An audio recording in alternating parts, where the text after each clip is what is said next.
My name is Gene Hilliard. I'm Vice President Financial Advisor of Emerge Financial Group.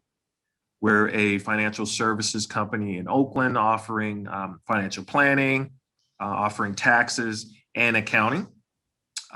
We've been working with Alameda County employees roughly for the past 11 years. Basically, working with participants in terms of retirement planning education, and just retirement planning investment advice in general. So it's a pleasure and it's an honor to present today a little bit more about my background. Can you guys hear me okay? You sound great. Okay. Let's see, a little bit about my background. I'm a licensed financial advisor. I've been licensed for 18 years. Helping each and every one of my clients create wealth and maintain their wealth. And then lastly, I'm a certified retirement counselor. And my goal and my job as a certified retirement counselor is to help each and every one of you maintain your current lifestyle in retirement, right? What does that mean? Financial planners typically tell folks you're going to need roughly 80% of your pre-retirement income. And that is true in many cases, but my goal is to help you get to 100%. And if we need to settle for 90 or settle for 80, then that's all well and good. But we're going to try to focus on seeing if we can get you to 100%. So let's go ahead and start with the presentation. On the screen here, you have my email address. So please feel free to send me an email if you have questions after the presentation, or give me a call at the number you see there. Okay, so let's see. The screen's not moving, but I'm sure it will move eventually. Bear with me here. There we go. All right, there are a number of factors involved with retirement planning. And we're not going to cover each and every one of the factors regarding retirement planning, but I will focus our attention on these 5 steps and these 5 questions throughout this presentation. We'll talk a little bit about what will your retirement be like. We'll also talk about your expenses today and tomorrow, where your money will come from, if it's necessary for you to save more, how you would go about doing that. And then lastly, how do you protect your future income? So let's start with, what will your retirement look like? And typically, if this was an in-person meeting, I would just ask for people to raise their hand and tell me exactly what they plan on doing in retirement. So unfortunately, we're not going to be able to do that, but there are a number of comments that typically always pop up in these presentations. Most people say the first thing they want to do is to travel. And if you're one of those folks who plan on traveling when you retire, then the question is, okay, exactly where are you going to go? How much is it going to cost you, right? What other things do you plan on doing in retirement? Some folks want to volunteer. Others will be, they'll do a little gardening. There are others like this couple on the screen here going on a bike ride, getting some fresh air. So you want to ask yourself, exactly what do you plan on doing in retirement? And I strongly encourage each and every one of you to really think long and hard about that, because, what I have found is that folks retire, they have a great time after that first year, traveling, visiting friends and family, etc. 6 months to a year goes by, and then you wake up asking yourself, now what am I going to do? And that's not really, in my view, a positive position to be in. You want to make sure that you're filling your time and you have a set schedule, even in retirement. Okay. The other thing you want to ask yourself is, which is extremely important, will you plan on working? Okay. Some of you will continue to work. Some of you have worked 30, 40 years and they have no plans on working. You'll be surprised, roughly 40% of retirees, specifically baby boomers, or saying that they're going to continue to work. And then there's another 40% that roughly says that they will work. There's nothing wrong with working in retirement. The issue I have with working in retirement is having to work because you have to. If you want to work part-time doing something you love for maybe to do the special things in life, what I would call your nice to haves, then working is okay. But work because you want to, not necessarily because you have to. Okay, extremely important. Okay, another question you want to ask is, where will you live? Right? Do you plan on downsizing? You have that big old house you raise the kids in that has 3 floors. At some point, climbing up and down those stairs is really going to get on your nerves. So you have to ask yourself, you're going to stay there, you're going to downsize, are you going to stay in California? Or maybe move to middle America where the cost of living is a little bit lower. So you want to factor that in terms of going through the retirement planning process. Okay. Um, the next question you want to ask yourself is, how much will that retirement lifestyle cost to maintain? So you have on the left-hand side of your screen, you have your must-haves. These are the things that you're going to need. You're going to need to pay for healthcare. You're going to need food and clothing, housing, PG&E, your water, car. What I would throw into the must-haves is your cell phone. We all must have our cell phone, so that's considered a must-have. Internet, making sure you have your internet connection. These are all must-haves. So make a list, create a budget prior to retirement, or even do it now, of what you would consider must-haves, things that you have to have for life in retirement. And then you ask yourself, after you've paid all of those must-haves, what are the nice to haves that are out there? If you had money left over at the end of the month, what would you spend that money on? As you can see here on the right-hand side of your screen, you have gym memberships, right? Do you plan on doing some entertaining, when the economy opens up? Maybe driving out to Half Moon Bay for jazz festivals. Do you plan on going back to school potentially, or paying for a grandchild's education, or purchasing that second home in Vegas or in Florida or in Tahoe? Again, the traveling. So after you've spent money on your must-haves, when you have money left over, what would you spend your money on? And that's something you want to make sure you include in your budget. The other question you want to ask is, how long will you be in retirement? Right? On average, a 65-year-old woman will more than likely make it to 85, and for a man, 82. So that means you may spend roughly 20, 25, even 30 years in retirement. You spent your entire career up to this point scrimping, saving, investing appropriately if you're in deferred comp to help you get here.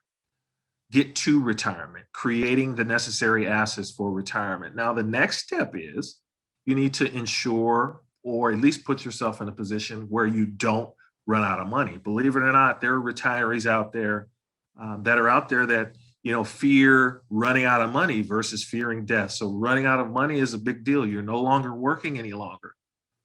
So hanging on to that money, making sure it stretches for the rest of your life is extremely important.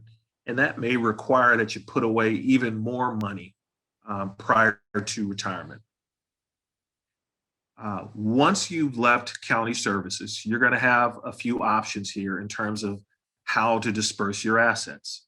And we typically encourage folks to keep your money in the plan, right? There's almost $1 billion in this plan. And because of the size of the plan and the scope of the plan, the fee structure is bare bones minimum. So I strongly encourage folks to consider leaving your money in the plan. What do you get? You don't pay any commissions on these high quality investments. You have access to institutional share classes. And basically how that works is folks that have $5 million or more tend to get fee breaks. Like I said, the plan is upwards of close to $1 billion. So the fee structure is in your favor. In terms of a money market, if, for example, you're not the type of person that's interested in taking on any risk and you want something guaranteed, the Alameda County Stable Value Fund is currently available to you. Right now, it pays 1.87%. Now, I know and I recognize that that doesn't seem like a whole heck of a lot of money, but I will say this. I challenge you, go to the credit union, go to your local bank, see what they're paying in terms of an interest rate on a simple money market.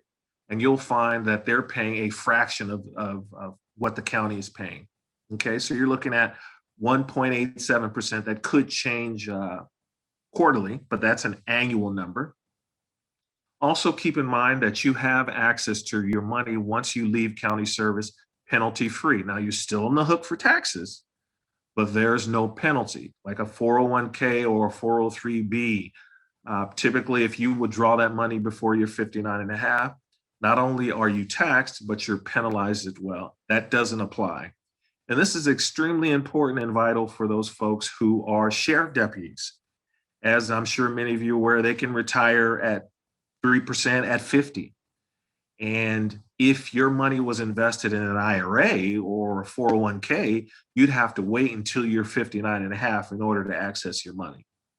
So that's another reason why it's important to leave your money here with the county versus rolling it to an IRA if you're a sheriff deputy and you're under 60, because that brings penalty into play. And then lastly, you have access to licensed financial advisory services at no charge. So you can meet with me on county time. If you're still working, if you're retired, you can meet with me via a phone call, via a WebEx or a Zoom call, and we can go through the retirement planning process. I can help you, provide you with a little bit of guidance in terms of how to manage your money.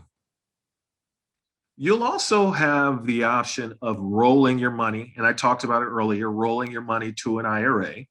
And if you decide to go that route, these are some questions that I encourage you to ask of the company you're considering rolling your money to. Number one, do you have access to this money without penalty? Are there commissions that you are going to have to pay? Are there commissions you will not see if you were to roll your money over? Do you have access to licensed financial advisory services at no charge? So these are some of the questions that I encourage you to ask first. Please don't hesitate. Once you leave county service, someone is encouraging you to roll your money over. Email me, and then I can send you a copy of this questionnaire so you can answer it. Make sure you get those questions answered. Okay. Step two, what will your expenses look like today and tomorrow, right? So kind of ask yourself, all right, right now I have a mortgage. Will I have a mortgage when I retire? How much is that going to cost me? So make sure you write that down. Your healthcare expenses versus now, obviously they're going to be a lot lower because you're working in part of the larger county plan, but it's possible once you've retired, you're getting up there in age, health, for good or for bad, starts to deteriorate at least a little bit. So there's that possibility of your healthcare cost going up. So you want to make sure you factor that in. And then lastly, credit card debt. I strongly encourage folks, do not retire until you've gotten your arms around that credit card debt, okay, or student loan debt. But you want to compare what is it now and then factor in what is it going to be in the future, because that's going to be a part of your budget. Okay. It's also important to inventory your assets. As you can see here, there's a number of different buckets of assets that you have. You have your stocks, you have Roth IRAs, life insurance, et cetera. And each of these pools of assets have their own tax consequences. So you want to make sure you keep that in mind. And then you also want to ask yourself, all right, which of the assets that I have should I tap first?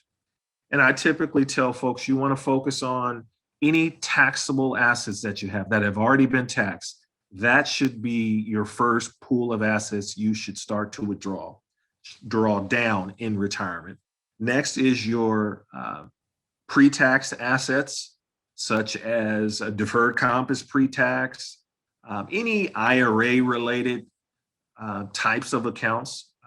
Those assets should be tapped second. And then lastly, anything that's considered tax-free assets, you can tap last, such as municipal bonds or such as Roth IRAs or the Roth 457.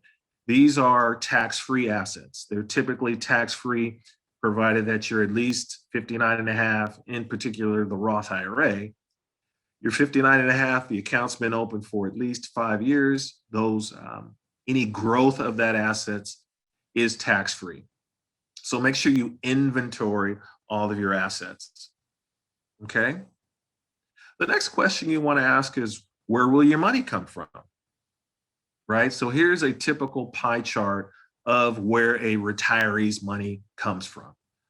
Typically, I believe pension, most retirees' pension, not necessarily Alameda County, but in general, 18% of a person's retirement income comes from their pension.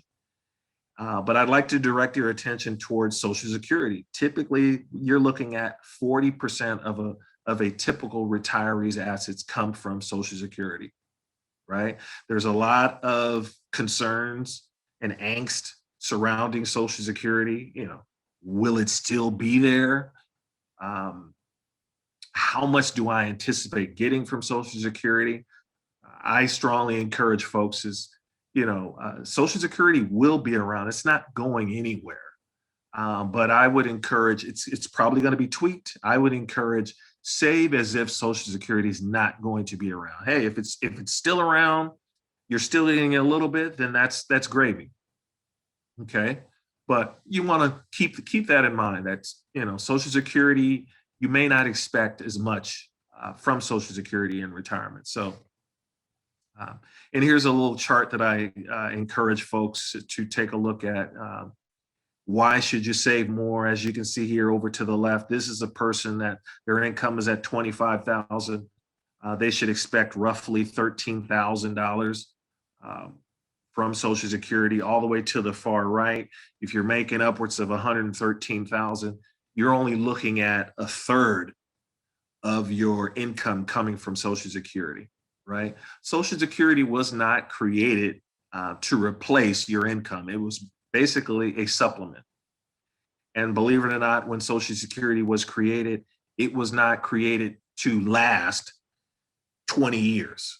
When it was created, most folks' life expectancy was in the 5 to 10 range, right? So that's why we're running into some problems with Social Security, because, like I said before, the government wasn't anticipating having to pay out for so many years. Okay, so part of the reason why, again, you should save more is Social Security may or may not be around, or you may not receive as much as you expect. Okay. Planning process, important. Log on to ssa.gov, create a user ID and password so you can get comfortable of what you should expect to receive potentially at age 62. I believe for many people on the call, it's probably going to be between 66 and 67 to receive your full retirement from Social Security. But for folks who have great genes, their parents lived into their 90s, they expect to live into their 90s, you might want to consider waiting until you're age 70 to collect Social Security. And you'll find that the payment significantly increases the longer you wait. Okay, so write that down.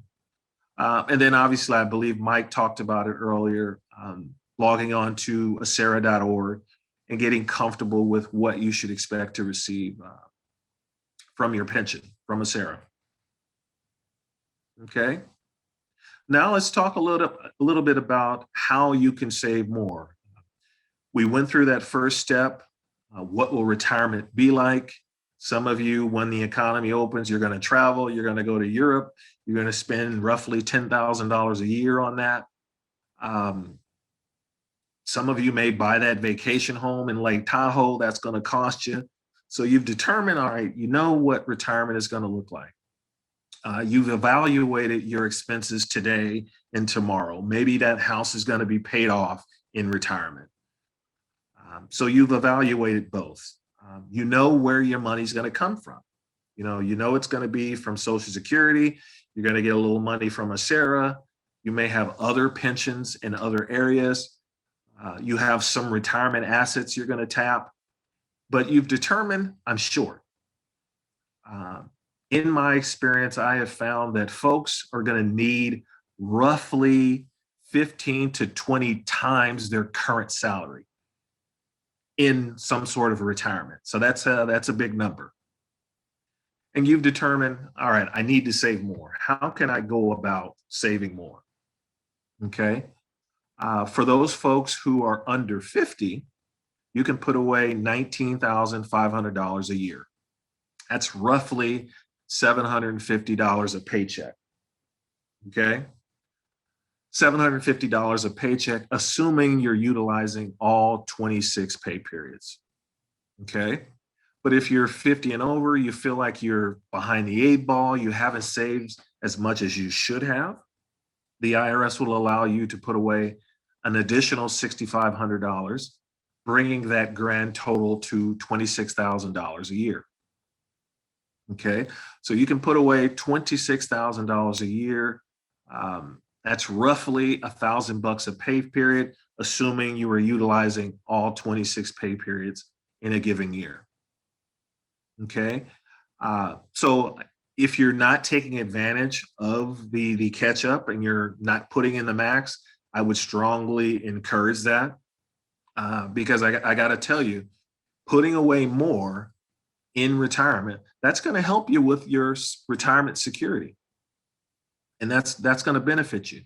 If you can't get to the max, that's okay, but try to push yourself to try to put in as much as you can.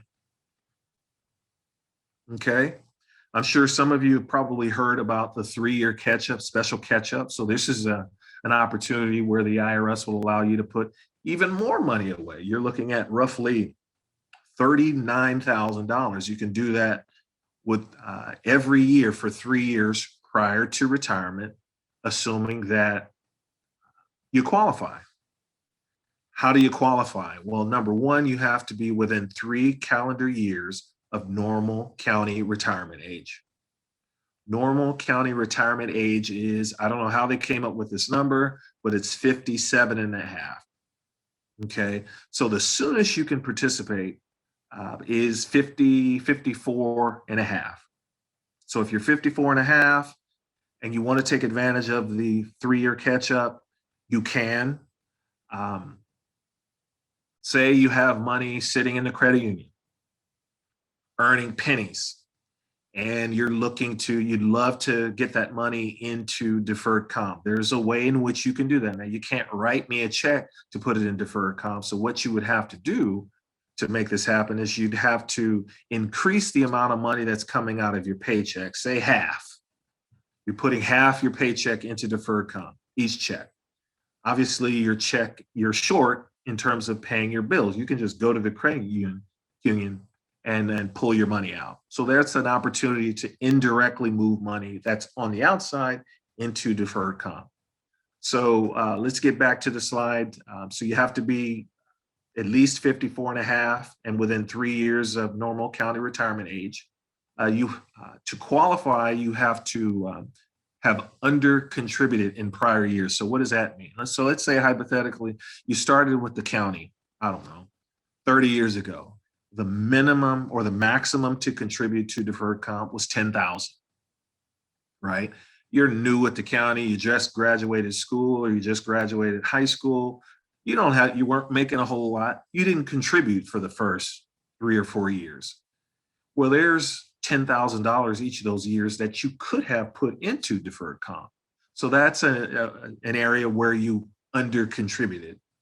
And I don't think I believe over the past 11 years, I think I met one person who didn't qualify for the 3-year catch up. Why? They maxed out each and every year they were with the county, which is amazing to me.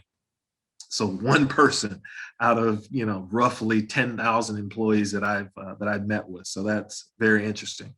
The other thing that you'll have to keep in mind is that you cannot utilize the 3-year catch up if you used it at another agency. Okay. And then lastly, the other thing to keep in mind is that you cannot contribute that $39,000 in the year in which you retire. That's why it's important for you to make sure it's at least 4 years away from retirement before you start participating in the 3-year catch-up. To take advantage of the 3-year catch-up, what you'll need to do is you'll need to contact Darnell Williams. So you can email him at Darnell, DARNELL .williams@acgov.org. Just let him know, Darnell, I sat through Gene and Mike's presentation through Acera. I'm very interested in the 3-year catch-up. I want to confirm that I'm eligible. So he'll take you through the necessary steps to see if you're eligible. You'll complete a couple of forms, and then you're off and running.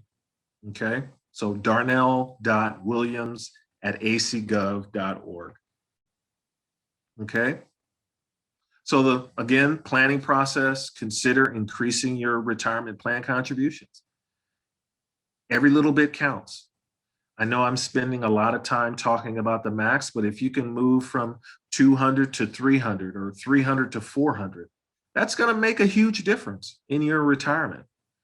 There are some of you that are currently not in the plan, and I know some folks ask me, well, I'm 2 years away from retirement. I haven't contributed. Is it even worth taking advantage of deferred comp? And it is. I would strongly encourage, put some money in deferred comp. That may pay a water bill. All right. Consider the impact on your paycheck. If you invest pre-tax, you're not going to see a dollar for dollar difference in your paycheck. For those of you who are in the plan, you recognize that. So roughly for every $100 that you contribute to deferred comp, your paycheck will change by roughly $75. So it's not a dollar for dollar difference in your paycheck. Okay. The other thing I'm not sure I mentioned earlier is that, you have the option of investing pre-tax. You also have the option of investing in the Roth version of deferred comp. The pre-tax version basically works, it reduces your taxable income. You pay taxes on your withdrawals once you leave county service and you retire. The hope in that scenario is that you're in a lower tax bracket. But if you believe you're potentially going to be in a higher tax bracket when you retire, right? You pay the taxes right now at, let's say, hypothetically 28%. And then you find yourself in a 35% tax bracket in the future, you avoid having to pay that 35%. Okay, so you have the Roth and you have the pre-tax version. You cannot exceed the max between the two. Okay, and then lastly here is, trade in a few nice to haves. I mean, the good news, even though we're dealing with this virus, is that many of us have put away money towards vacation and we can't go. So there is potentially some assets that can be put into deferred comp because we can't go on the vacation. Some of you are working from home. You have commutes coming from Pittsburgh to Oakland that you no longer have to deal with. So there's money that you're saving that could go in deferred comp. So I would, who knows how long this is going to last, but I would encourage, take advantage of that now. Once the economy opens back up and once you have to go back to work, you can obviously reduce the amount of money that's going into deferred comp. But trade in a few nice to haves, for some nice to haves later. Okay.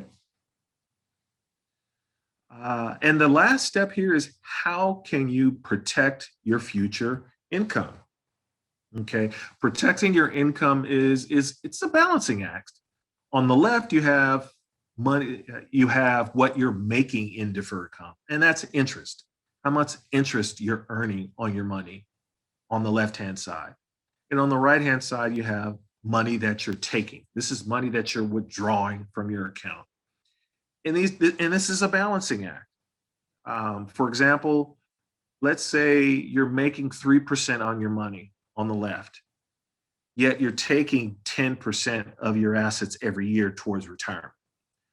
Obviously, in that scenario, you're dipping into your principal significantly, and you run the risk of running out of money. And that's problematic. So you have to make sure that you're balancing the amount of money that you're making and how much you're taking out. That's extremely important. I'm sure you've also heard many financial planners tell you as you get closer to retirement, you should invest more conservatively. And in my view, that's risky as well, and somewhat problematic. Why? If, for example, inflation is running at 3%, which is around the average, stop and ask yourself, what was a gallon of gas per gallon when you were a child, and how much is a gallon of gas today? How much was PG&E 20 years ago? How much is PG&E today? How much is water back in the day? How much water? That's inflation, the cost of goods and services going up over time, right? And if, for example, you were to invest in the stable value fund that is running almost 2% a year, and yet inflation is going up roughly 3% a year, you've lost money. There's some risk that you have to consider. So we typically encourage folks at least leave some money in the stock market so you can get some growth to keep up with inflation. Okay. The other thing I want to pinpoint here is investing too aggressively too late can be risky. I can't tell you how many participants I meet with that come to visit with me. They're 50 something. They haven't invested in deferred comp, and they're looking to invest aggressively. Okay, that's a bad idea. Why? Because investing aggressively assumes that you have time on your side to recoup any short-term losses. Recessions, they come and they go roughly every 6 to 10 years. Markets don't always go up. It's constantly fluctuating throughout the year. So when you're closer to retirement, I would rather you not invest aggressively with your portfolio, but I would encourage you to put in more. So invest more, take more out of your paycheck. You can do that aggressively, but don't invest in investments that are aggressive, okay, or too aggressive, depending on your age, okay? I'm going to go through a few slides to kind of illustrate how long your money would last based upon your withdrawal rate. So here's an example here of a person that has a $150,000 balance, right? And they're withdrawing roughly 15% per year on their balance. Their balance will last, or their account will last 7 years. And we just talked about earlier, you could spend 20 years in retirement. So clearly, this person is taking out way too much because they're out of money in 7 years and potentially having to go back to work, potentially also working at a Walmart as a greeter because they have to. And remember, I talked about it earlier, is I would rather you go back to work because you want to, not because you have to. But this person in this scenario, unfortunately, may have to go back to work. So let's make a slight change to our withdrawal rate. So here's a same scenario, $150,000 balance. Person is withdrawing 10%. It's lasting 11 years. If they take out 8%, it'll last you 14 years. We're making some progress. But here's the optimal withdrawal rate. Roughly 4% will last you 34 years. So this is not a hard and fast rule, doesn't work for everyone, but I would encourage everyone to start at 4% and then maybe adjust it over time, okay? And let's see here, let me move this up a little bit. Identify your must-haves. Make sure that your guaranteed income stream covers those must-haves. Remember, we talked about must-haves. Housing, clothing, internet, cell phone. Go into SSA.gov, ACERA. Those are your guaranteed income streams. Make sure that they're covering your must-haves. If they are not, then that means we need to make some changes in terms of how much you're contributing to deferred comp. And then let's see, let me go back here. The retirement income calculator. So if you haven't created a user ID for the Prudential website, create a user ID and password, log on to that retirement income calculator or use that. That's a great tool to kind of give you a feel for if you're saving enough towards retirement. So the information they'll ask for is, obviously your name. They'll ask you what percent of your salary do you want to receive in retirement. And remember earlier I said that typically retirees need 80%, but I'm encouraging you to shoot for 100 and then settle for 80. But if you want, you can just put 90. I want 90% of my salary in retirement. You'll also need to enter how much you expect to receive from a SERA and other pensions. It's not automatically pre-populated. So make sure you go back in, go to a SERA, calculate what you expect to receive, and then enter that into the retirement income calculator, right? It automatically calculates Social Security, assuming that you're Social Security eligible. And then it'll spit out a report that says, hey, that you're on track or you're not on track. It'll show a gap and it will tell you specifically what you need to do to close that gap. So maybe you're contributing 4% of your salary towards deferred comp, but it'll recommend you need to contribute 7%. So it'll give you some guidance. But then you also have the ability, if you choose, you can retire later. To me, that's unacceptable. I want you to be able to retire when you want to retire. So I'd rather you increase your contribution that you need to make to deferred comp versus having to retire later. But it's a tool that you can use to take you through the retirement planning process. Okay. All right. So you've retired from the county or you've left county service. You have $500,000 in deferred comp.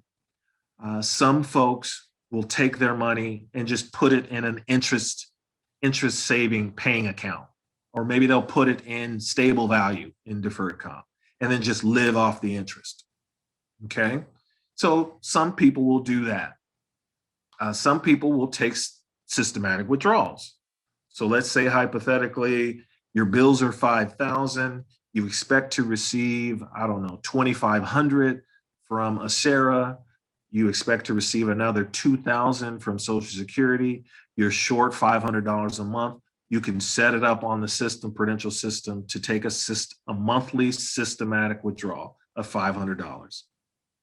The other thing I want to make sure folks are aware of, once you leave county service and you withdraw, Prudential will automatically withhold 20% federal and 3% state. So you're going to have to keep that in mind. So you can invest in, like I said, interest paying accounts, live off the interest. You can take your systematic withdrawals. You can also convert your savings to a lifetime income. And I'm going to spend a little bit of time on that third bullet point. In a nutshell, converting your savings to a lifetime income, really, it's an annuity. An annuity is a type of product. You hand over your money to an insurance company. They promise to give you a payment for the rest of your life, right? Each and every one of you, by and large, you have at least 2 annuities right now. And I'm sure some of you are probably a little perplexed that you do have annuities, but you do. So for example, Social Security is a type of an annuity, right? Money's coming out of your paycheck. It's going into this Social Security trust fund, and the government is promising to give you a payment that will last the rest of your life. Sound familiar? That's an annuity.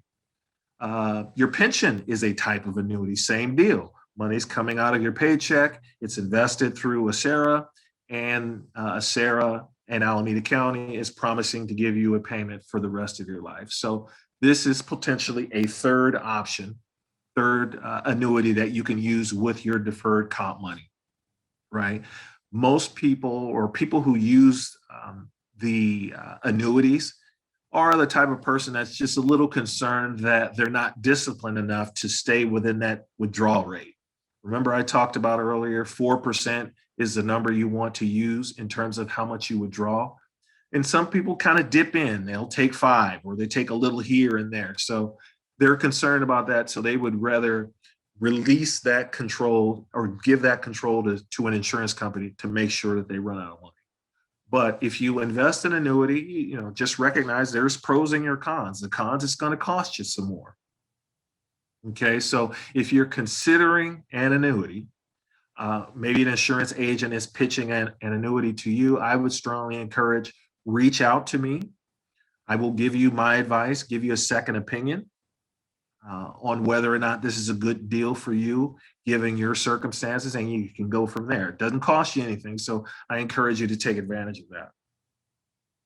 Okay, and here's the retirement income calculator I talked about earlier. Has your goal, has what your estimated retirement income is. If you didn't do anything, and it's going to show you a gap that's there, and then you have the opportunity to either save more or consider delaying retirement. So that's the retirement income calculator. Okay. To schedule an appointment with me, as I mentioned before, call my number that I showed at the beginning of the presentation, 510-562-6355, or you can contact this Prudential toll-free number, press 3 to schedule an appointment with either myself or with my colleague, Mark Tomei. I believe you can press 6 if you want to speak with Jason Brummett, that's with Prudential and part of the county plan. Okay, visit our website, go to prudential.com/retirewow if you're not in the plan. So if you're not in the plan, log in there, click on enroll, sign you up to schedule an appointment. You can go to that same website. And with that, Mike, you got back in there right on time.